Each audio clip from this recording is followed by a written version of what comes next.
जो हमारे young protesters हैं उनसे, भैया प्लीज शांत हो जाइए, डिस्टर्ब मत कीजिए। जो हमारे यंग प्रोटेस्टर्स हैं अलग अलग स्टेट से, उनसे मेरी अभी मीटिंग हुई थी, डिस्कशन हुआ था, फ्रैंक डिस्कशन। सबसे पहले मैं इनके जैसे जो हजारों यंगस्टर्स हैं इनका और उनका धन्यवाद करना चाहता हूं कि ये कॉन्स्टिट्यूशन के लिए लड़े, एजुकेशन सिस्टम के लिए लड़े और इंडिया के फ्यूचर के लिए लड़े। मेन डिस्कशन वायलेंस पे था, हिंसा पे था, और इनका कहना है कि इन्होंने किसी पर हिंसा नहीं की, मगर इनका नॉन स्टॉप हरासमेंट हो रहा है, इनको धमकाया गया और इन पर लाठियां चलाई गई, इनको मारा गया। तो मैं चाहूंगा कि दो शब्द ये भी बोलें। बहुत अच्छा लगा क्योंकि मेन बात इन्होंने बोली कि देखिए, जब अन्याय होता है, चाहे किसी और पे भी अन्याय होता है, एज ए सिटीजन हमारी जिम्मेदारी है कि उस व्यक्ति को हम प्रोटेक्ट करें, उसकी रक्षा करें। और ये मुझे कॉन्स्टिट्यूशनल वैल्यू लगती है, नेशनलिस्ट वैल्यू लगती है। I am very proud of all of you. I am very proud of every single young person who has done this. You have done nothing wrong. And the question of accepting your apology does not arise. You do not have to apologize to anybody. You have not done anything wrong. I'd like to say 2 words in English. We had a freewheeling conversation with some of the young protesters. They mentioned to me how they were assaulted, beaten, threatened. I'm very proud of them. I'm very proud of what they have done, what thousands of young Indians like them have done. They have defended the Constitution.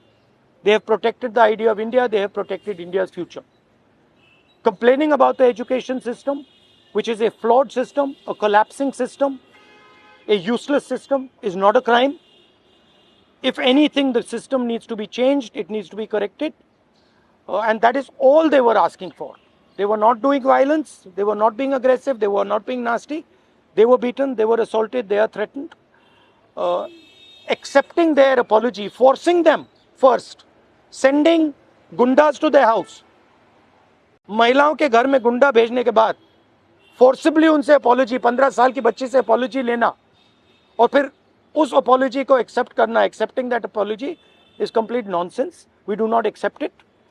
We want a education system that works. We want exam leaks to stop, and we want the future of this country, who is them, to be respected and protected. So would you like to say a word? Hello everyone, मेरा नाम है रिया अहीर.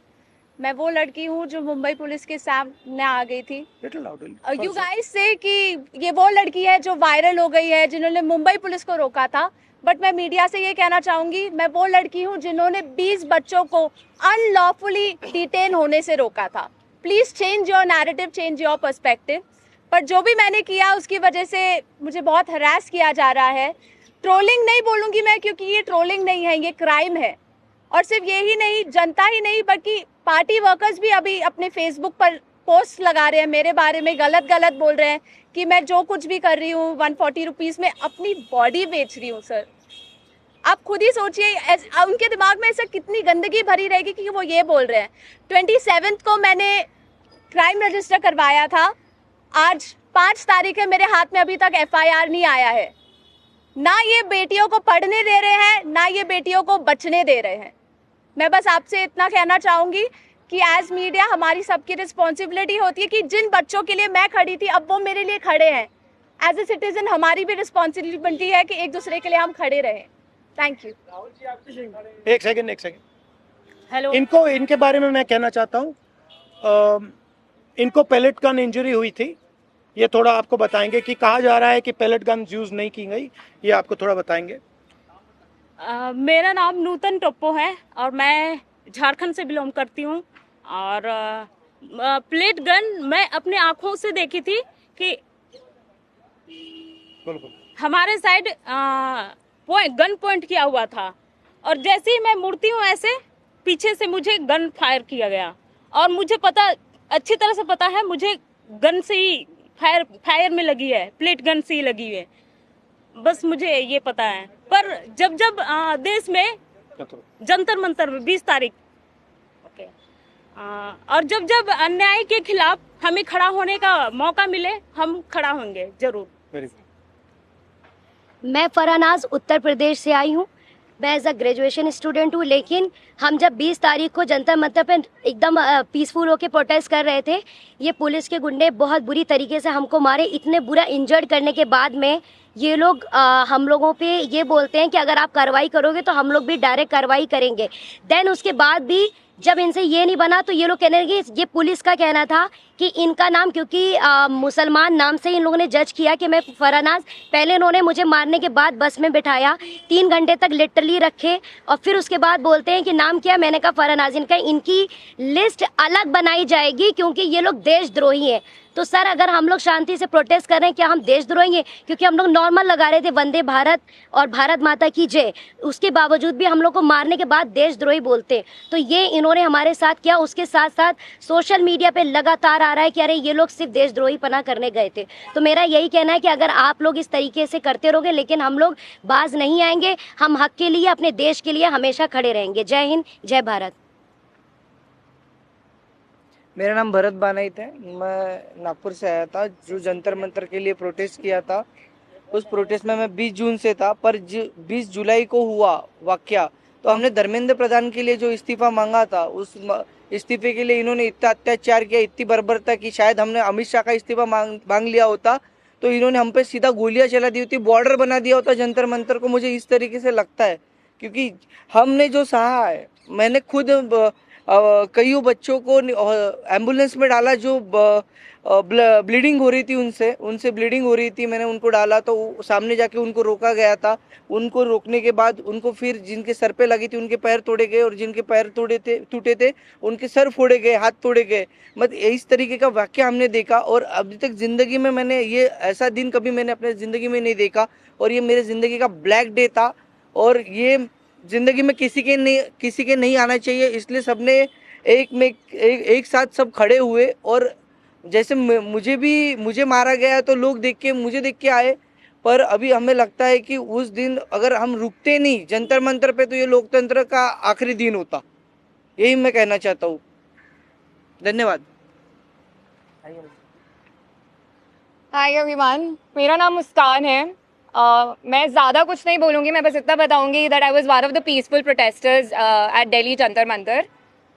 मेरा सवाल बस ये है कि जब मैं शांति से चल रही थी तो पुलिस ने मुझे मारा क्यों? आरएएफ ऑफिसर्स ने मेरे ऊपर लाठी क्यों बजाई? और जब ये साफ साफ रूल है कि आप थाई के ऊपर नहीं मार सकते हो और एक मेल ऑफिसर किसी लड़की को नहीं मार सकता, तो एक मेल आरएएफ ऑफिसर ने why did he try to jab a baton into my buttocks? मेरा बस इतना सा सवाल है। और अगर इसके लिए जिसको भी उसने ऑर्डर दिया था, अगर वो आके मुझसे माफ़ी मांग ले तो मुझे भी बहुत खुशी मिल जाएगी। एंड सेकेंडली, क्योंकि मैंने बोला कि मेरा नाम मुस्कान है, मैं एडिशनली ये भी ऐड करना चाहूँगी कि सरनेम मेरी शर्मा है। और ये मैं इसीलिए बता रही हूँ क्योंकि आजकल हर कोई मान के बैठा है कि मैं मुस्लिम हूँ, और इसीलिए मुझे और ज़्यादा गालियाँ मिल रही हैं। And that does not tell anything about me, but that tells a lot about the narrative जो इस कंट्री में अभी सेट हो रहा है कि अगर इसने सरकार के खिलाफ बोल दिया तो ये तो मुस्लिम है, और जैसे ही आप किसी को मुस्लिम बना देते हो समहाउ वो अपने आप ही एंटी नेशनल कैसे बन रहा है। तो हम इस नैरेटिव को बहुत ज़्यादा आजकल फॉलो कर रहे हैं, और ये जितनी भी ट्रोलिंग आजकल हो रही है इंटरनेट पे, जितना भी हरासमेंट हम लोग फेस कर रहे हैं, ये इस कंट्री का नैरेटिव बताता है बहुत साफ साफ। थैंक्स। आप सब लोगों से सवाल है कि आप इंटिमिडेट किया जा रहा है, आप डराया जा रहा है, आपकी कनेक्शन हो रहा है, even when you are standing here, what else standing here? No, but I want to say something else, which is even more powerful. That there are young people who are standing here in front of India's press. But Amit Shah and the Prime Minister don't have the courage to stand here. अगर ये बाहर जाएगा उसके बाद हमें रोज और गालियां पड़ने वाली हैं। They are क्योंकि Indian. कल को मेरे साथ गलत होगा, मेरे साथ कोई आके खड़ा नहीं होगा अगर आज मैं दूसरों के लिए आवाज नहीं उठाऊंगी। और ये ऐसी कंट्री है, टू बी वेरी ऑनेस्ट, जिन लोगों को मेरी सुरक्षा करनी चाहिए उस दिन मैं उन्हीं लोगों से पिट रही हूँ। So as a woman of this country, please tell me where am I suppose to go to for my protection. मुझे बस आप इतना बता दीजिए। Just 1 second. One second. मेरा बस एक सवाल है जो भी ये देख रहा है उनसे, क्या जस्टिस आपको सिर्फ तभी मिल सकता है जब आप कोई कॉन्स्टिट्यूशनल वर्कर हो, या आर्टिकल 14 के हिसाब से जस्टिस सबके लिए इक्वल है? ये मेरा सवाल है। So no, last thing I want to say. 1 second, we're not taking any more questions. Last thing I want to say is that for them to come here, जो आपने बोला, it is an act of courage. It is not easy for them to come here. They are facing harassment, they are facing violence, they are facing torture, and I am very proud that they have the courage to speak so eloquently, so beautifully about what they are feeling. And these are exactly the type of youngsters that this country needs. There's thousands and thousands of them, and I'm extremely proud of what they have done. Final thing, the person who is responsible for this violence, the person who has had the pellet gun fire into this young lady, the person who's had the pellet gun fire into that young man I brought here, the person who has turned the police force against this young lady who's asking for their protection is Mr. Amit Shah, is the Home Minister of India. He does not have the decency to come to Parliament. He does not have the decency or the courage to comment on what has happened. And there's only two possibilities. One, he did not know that this violence was being carried out on the children, in which case he's incompetent.